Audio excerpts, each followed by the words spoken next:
జై శ్రీరామ్.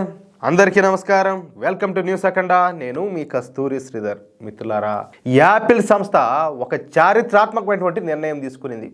ఈ న్యూస్ చూడండి ఒకసారి, ఎంత బాగుంటుందంటే మనసు అయితే సంతోషంతో నిండిపోతుంది. ఓకేనా? ప్రపంచంలోనే అతిపెద్ద టాప్ 10 కంపెనీలలో ఈ యాపిల్ సంస్థ కూడా ఒకటి.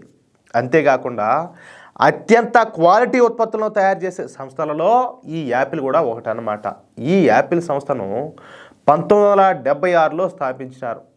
అమెరికన్ శాస్త్రవేత్త, అదేవిధంగా బిజినెస్ మ్యాన్ అయినటువంటి స్టీవ్ జాబ్స్, అలాగే స్టీవ్ వోజ్నియాక్, రొనాల్డ్ వేన్లు ఈ యాపిల్ సంస్థను అమెరికాలో స్టార్ట్ చేశారు. ఇక ఈ యాపిల్ సంస్థ యాపిల్ కంప్యూటర్సు, దానికి సంబంధించినటువంటి పరికరాలు, వేబ్యాక్ మెషిన్స్, ఐపాడ్లు, ల్యాప్టాప్లు, సాఫ్ట్వేరు, సెల్ ఫోన్లు, మ్యూజిక్ ప్లేయర్లు ఇవన్నీ కూడా తయారు చేస్తూ ఉంటుంది.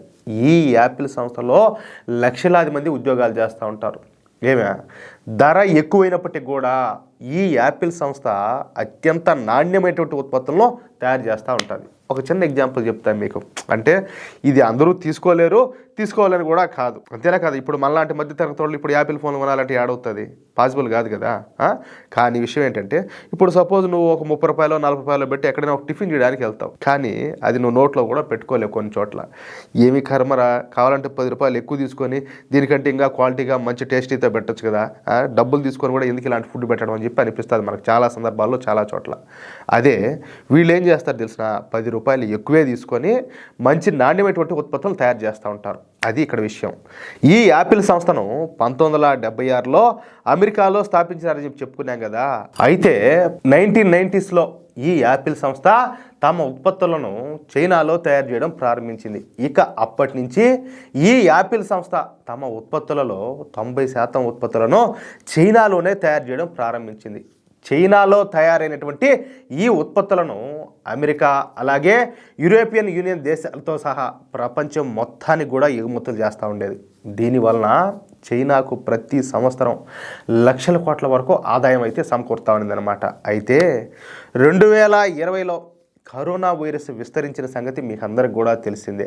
ఈ కరోనా అనేది చైనాలో పుట్టి చైనా నుంచే ప్రపంచ దేశాలకన్నిటికి కూడా విస్తరించింది. దీంతో ఈ యాపిల్ సంస్థ తమ ఉత్పత్తుల తయారీలో తీవ్రమైనటువంటి ఇబ్బందులన్నింటినీ కూడా ఎదుర్కోవాల్సి వచ్చింది. పూర్తిగా చైనా మీదనే ఆధారపడడంతో ఈ యాపిల్ సంస్థ తమ ఉత్పత్తులను డిమాండ్కు తగ్గట్టుగా తయారు చేయలేకపోయింది. అంతేనా కాదా? దీంతో చైనా +1 ఫార్ములాను తీసుకొచ్చింది యాపిల్ సంస్థ. అంటే ఈ యాపిల్ సంస్థ తమ ఉత్పత్తులను ఒక చైనాలోనే తయారు చేయకుండా మరో దేశంలో కూడా తయారు చేయాలని చెప్పేసి ఒక గట్టి నిర్ణయానికి అయితే వచ్చింది. అనుకున్నదే తడవుగా ఈ యాపిల్ సంస్థ, అలాగే దాని అనుబంధ సంస్థ అయినటువంటి ఫాక్స్కాన్ కలిసి మన టాటా సంస్థతో ఒక ఒప్పందం చేసుకొని తమిళనాడులోను అలాగే బెంగళూరులో 2 యూనిట్లు అయితే ప్రారంభించారన్నమాట. ఇక ఈ యూనిట్లలో ఐఫోన్లను అసెంబుల్ చేయడం ప్రారంభించారు. అంటే ఈ యాపిల్ ఫోన్ ఉత్పత్తులను చైనాలో తయారు చేసి వాటిని భారత్లో అసెంబుల్ చేయడం ప్రారంభించారు. ఈ విధంగా చేయడం మూలంగా ఈ యాపిల్ సంస్థ పెద్ద ఎత్తున లాభాలన్నీ కూడా గడించింది.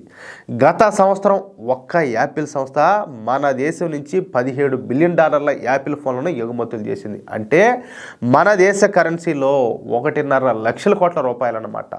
ఏం మామూలు విషయం ఇదే. దీంతో ఇది చాలా వరకు లాభసాటిగా ఉండడంతో ఈ యాపిల్ సంస్థ బెంగళూరులో 25,000 కోట్ల రూపాయలతో సరికొత్త ప్లాంట్ నిర్మిస్తుంది. ప్రస్తుతం ఇది చివరి దశలో ఉండాలి. ఇక ఈ కర్మాగారంలోనే యాపిల్ సంస్థ తమ కొత్త మోడల్ అయినటువంటి ఐఫోన్ 17 సిరీస్లను భారత్లోనే తయారు చేయాలని చెప్పేసి నిర్ణయించుకునింది. నిజానికి మొన్నటి వరకు ఈ యాపిల్ సంస్థ విడి భాగాలను చైనాలో తయారు చేసి వాటిని తీసుకొచ్చి మన భారత్లో అసెంబుల్ మాత్రమే చేస్తూ ఉన్నారు. కానీ ఇప్పుడు భారత్లోనే ఈ విడి భాగాలను కూడా తయారు చేయాలని చెప్పేసి నిర్ణయించుకోవడమే కాకుండా ఆ ప్రాజెక్ట్ని ఇప్పటికే ప్రారంభించారు కూడా.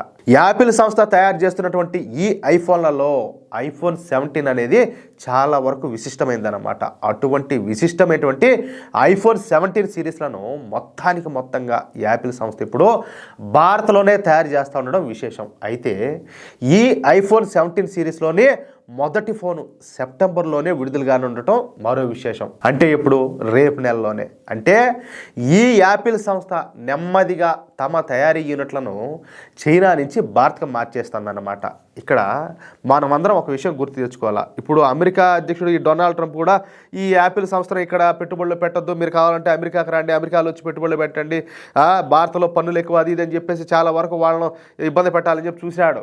కానీ ఈ యాపిల్ సంస్థ మాత్రం డోంట్ కేర్ అని చెప్పేసి డొనాల్డ్ ట్రంప్ మాటలను కూడా కాదని మన దేశంలో పెద్ద ఎత్తున పెట్టుబడులు పెట్టి మన దేశంలోనే ఈ ఐఫోన్ల తయారీ అయితే చేస్తున్నారు. అది విషయం ఎంత గొప్ప విషయం, ఎంత గర్వకారణం. కానీ ఇదంతా ఎవరి వల్ల సాధ్యమవుతుందని తెలిసిన మన మోడీ గారి వల్ల, భారతీయ జనతా పార్టీ వల్ల. 100% చెప్తున్నా. లేదంటే ఇప్పుడు ప్రోత్సహించే వాళ్ళు లేరంటే, ఆదరించే వాళ్ళు లేరంటే వచ్చేవాళ్ళు ఎట్లా వస్తారు? రారు కదా, రాలేరు కదా. కాదు, దశాబ్దాల పాటు కాంగ్రెస్ పార్టీ పరిపాలించింది మన దేశాన్ని. ఎందుకు మన దేశంలోకి విదేశీ కంపెనీలన్నీ కూడా పెద్ద ఎత్తున రాలా? ఎందుకు రాలా? ఎందుకంటే వాళ్ళు వస్తామంటే వీళ్ళు రానిరు, రావాలంటే వీళ్ళకి ముడుపులు చెల్లించాలా. కానీ ఇప్పుడు అలా కాదే, మీరు వస్తే మీకు సకల సౌకర్యాలు కల్పిస్తామని చెప్పేసి వీళ్ళు రెడ్ కార్పెట్ పరుస్తున్నారు. దానివల్ల ఏంటంటే ఎన్నో గొప్ప గొప్ప విదేశీ కంపెనీలన్నీ కూడా ఇప్పుడు వరదలాగా వస్తున్నాయి మన దేశంలోకి. అది విషయం. ఏమైనా కూడా నేను భారతీయుడిని, ఇది నా దేశం, నా దేశాన్ని నేను అభివృద్ధి చేసుకోవాలని చెప్పేసి ఎవరైతే భావిస్తారో, ఎవరైతే ఆ లక్ష్యంతో పనిచేస్తారో వాళ్ళే అసలు సిసలైనటువంటి నాయకుడు. ఆ నాయకుడే నరేంద్ర మోడీ గారు. అందుకనే ఆయన ప్రధానిగా బాధ్యతలు చేపట్టిన తర్వాత మన దేశం ఈ 11 సంవత్సరాల్లోనే ఎంతో అభివృద్ధి చెందింది. ఇంకా మనం ఇదే విధంగా కలిసికట్టుగా మనం మోడీ ప్రభుత్వాన్ని సపోర్ట్ చేస్తే ఈయనమ్మ నెక్స్ట్ లెవెల్లో ఉంటుంది మన దేశం. అది విషయం. అయితే మిత్రులారా, ఈ న్యూస్ కనుక మీకు నచ్చినట్లయితే ఖచ్చితంగా ఈ న్యూస్ను నలుగురికి షేర్ చేయండి. అలాగే ప్రతి ఒక్కరు కూడా మీ యొక్క అమూల్యమైనటువంటి అభిప్రాయాలను కామెంట్ రూపంలో తెలియజేయండి. అలాగే ఇంతవరకు మీరు కనుక మన ఛానల్ను సబ్స్క్రైబ్ చేసుకున్నట్లయితే ప్రతి ఒక్కరు కూడా మన ఛానల్ను సబ్స్క్రైబ్ చేసుకోండి. ఆల్రెడీ మీరు మన ఛానల్ను సబ్స్క్రైబ్ చేసుకున్నట్లయితే మీకు తెలిసిన వాళ్ళందరికీ కూడా మన ఛానల్లో పరిచయం చేయండి. ప్లీజ్ సపోర్ట్ చేయండి. జై శ్రీరామ్, జై హింద్.